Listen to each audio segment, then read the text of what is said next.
Hello everyone, welcome to enjoy learning. আজকে আমরা দেখব কিভাবে অ্যাক্টিভ এবং সিলেক্ট করা যায় এক্সেল ভিভিএ কোডের সাহায্যে। ওকে, প্রথমে আমরা একটা নতুন এক্সেল শিট খুলে নিই। ওকে, এটা হচ্ছে গিয়ে এনজয় লার্নিং ডট এক্সএলএক্স, এই নামে আমি একটা এক্সেল শিট খুলে নিয়েছি। শিটের মধ্যে কিছু নাই, আমি এখানে চাইলে কিছু লিখতে পারি, যেমন এলই। ওকে, দেন আমরা এই জায়গায় কিছু না লিখি এই জায়গায় লিখি। এখন আমি চাইতেছি হচ্ছে কি এই সেলটা সিলেক্ট করব, বাট মাউস দিয়ে না, ভিভিএ কোডের সাহায্যে। ওকে, এটা কিভাবে? প্রথমে আমরা ডেভেলপার অপশনে যে ভিজুয়াল বেসিক অপশনটা সিলেক্ট করে নেব। তো অ্যাক্টিভ আর সিলেক্ট দুই রকম জিনিস, মানে হচ্ছে কি একটা হচ্ছে জাস্ট সিলেক্ট করা, আর একটা হচ্ছে ডাবল ক্লিক করলে ওই ইয়াটা আসে আর কি, ঠিক আছে? এরকম মানে লেখা যায়। তো অ্যাক্টিভ আর সিলেক্টের মধ্যে ভিভিএ কোডের সাহায্যে যেটা করব সেটার মধ্যে কোনো তফাৎ নাই, বাট একই। ওকে, প্রথমে আমরা একটা কি করতে পারি, আমরা একটা নতুন মডিউল ক্রিয়েট করে নিতে পারি, ইনসার্ট মডিউল। ওকে, আমরা মডিউল একটা ক্রিয়েট করে নিলাম, আমরা এখানে লিখলাম যে অ্যাক্টিভ। ওকে, আমরা অ্যাক্টিভ তো লিখবো, তার আগে একটা আমার সাব ফাংশন লিখতে হবে, আর এখানে হচ্ছে কি ব্র্যাকেট দিতে হবে। ওকে, আমার চলে আসলো সাব অ্যাক্টিভ। ওকে, আমরা এখন যেই সেলটা সিলেক্ট করতে চাই সেইটা আগে আমার অ্যাক্টিভ করে নিতে, মানে যে সেলটা আমি সিলেক্ট করতে চাই সেই সেলটার আমার রেঞ্জটা দিতে হবে। যেমন বি এর 1 নাম্বার, ঠিক আছে না? তো এইটা আমরা হচ্ছে আগে প্রথমে এখানে রেঞ্জে দিব, রেঞ্জ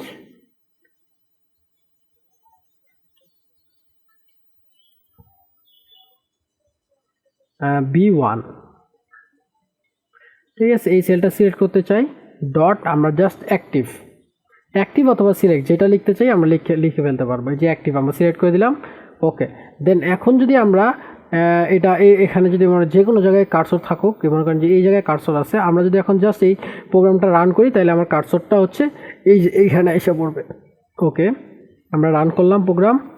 ওকে, আমাকে অ্যাক্টিভ এটা রান করতে বলতেছে, অ্যাক্টিভ। দেখেন আমাদের এই জায়গায় কার্সরটা এসে পড়ছে। আমরা এখন চাইলে এটাকে বড় করেও রান করতে পারি, যেমন B1 থেকে E1 পর্যন্ত সিলেক্ট হয়ে যাও, ঠিক আছে? অ্যাক্টিভ, ঠিক আছে? E1 পর্যন্ত। ওকে, দেন আমরা যদি প্রোগ্রামটা রান করি, ওকে, B1 থেকে E1 এর মধ্যে অ্যাক্টিভ হবে না, আমরা হচ্ছে এটাকে সিলেক্ট করতে পারবো।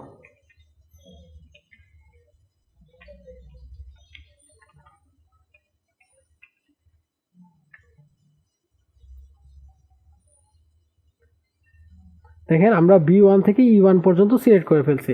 এই হলো অ্যাক্টিভ এবং হচ্ছে গিয়ে সিলেক্টের মধ্যে পার্থক্য। আমরা অ্যাক্টিভ চাইলে শুধুমাত্র একটা সেলকে অ্যাক্টিভ করতে পারবো, আমরা দুইটা অথবা তার অধিক সেলকে আমরা কি করতে পারবো না, অ্যাক্টিভ করতে পারবো না। তার জন্যই আমরা তখন এরপর হচ্ছে আমরা সিলেক্ট ইউজ করি, যে B1 থেকে E1 পর্যন্ত সিলেক্ট করো। দেন আমরা চাইলে এটাকে ক্লিয়ারও করতে পারি অথবা ডিলিট করতে পারি, আমরা আগের ভিডিওতে এটা দেখছি।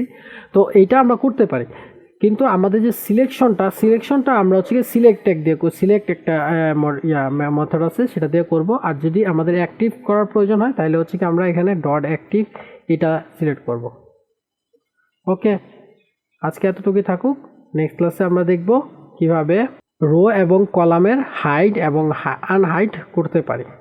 ওকে, থ্যাংক ইউ।